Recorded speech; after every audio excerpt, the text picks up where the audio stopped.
You can't tell your family and friends about your sexuality, about who you are. So you also can't tell them about anything at all. The anxiety, ADHD, the chronic fatigue that makes you cancel last minute, the depression that you laugh through at brunch but cry in bed with every night. And so you find yourself going through life alone, hoping to be understood, but afraid you won't be. Not truly, not to the people who really matter to you. Because some people hide in double closets, and the second one is lonelier. But have you ever wondered what it's truly doing to you? I'm Jourdan Travers, a clinical psychotherapist, and today we're breaking down what hiding more than one thing does to your mental health, based on decades of research and what I've seen again and again in therapy. In 2022, a team of researchers set out to understand exactly what hiding does to sexual minorities. They followed 636 LGBTQ+ individuals over a full year, and they didn't just ask, "Are you out?" They asked, "How much of yourself are you still hiding? And how is that shaping your mental health?"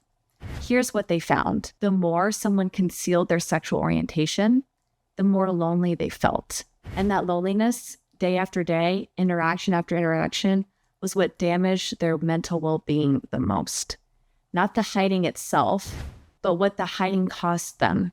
Connection, intimacy, freedom. But there's something else they discovered, and it surprised the researchers.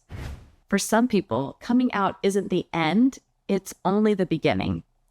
If you believed your family was supportive, if you thought they were LGBTQ friendly, but you still couldn't bring yourself to be open with them, the emotional damage was even greater. Because now their silence isn't just because of fear, it's because of guilt, shame. It's feeling like you're the only one creating distance from people who are supposed to be your safe space. And in therapy, I see this regularly. People who are loved on paper, but alone in practice. Because being accepted doesn't mean you feel free.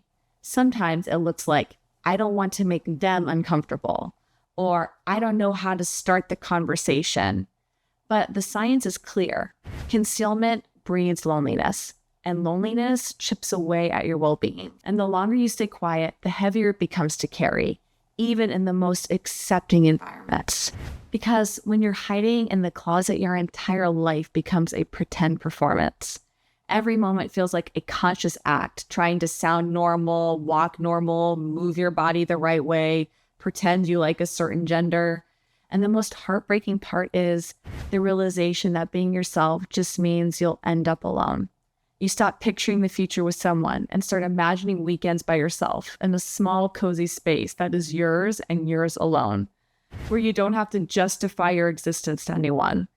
But hiding in a double closet has a steeper cost, one that isn't always obvious at first glance. No, you are not just hiding your sexuality anymore. You're hiding all the other struggles that come from hiding the first. And concealment doesn't end with just sexuality. In a massive 2020 meta-analysis, Legate and colleagues looked at concealable stigmatized identities, things like being LGBTQ+, living with a chronic illness, struggling with mental health conditions, or having a history of trauma. Across nearly 200 studies and thousands of participants, they found a clear pattern. Concealment consistently predicted worse psychological well-being, lower self-esteem, and greater symptoms of depression and anxiety. Because when you feel you must hide who you are to be safe, your nervous system never relaxes. You're not living in the moment, you're always scanning for threats. You're no longer connecting, but doing everything to protect yourself. And slowly, you lose access to the very parts of yourself that make healing possible. Intimacy, vulnerability, peace. It doesn't matter what you're hiding. It matters that you feel forced to hide it. And for LGBTQ+ people dealing with more than one stigmatized identity, like neurodivergence, mental illness, chronic pain, or trauma, the weight becomes exponential. It's not one secret, it's a double closet. And every time you try to walk through the world, it drags behind you like a second shadow. But here's what you may not realize at the moment, that even though it may feel like you are alone, you aren't. And I know it's hard to believe when everything points against it, but trust me when I say this, You are not alone. In 2015, 5 researchers asked the same question I asked my patients. What if it's not you? What if it's the shame you were taught to carry? So they developed a specialized therapy for LGBTQ plus people living under what they called minority stress. Not stress from being queer, but from living in a world where queerness is questioned, policed, or punished.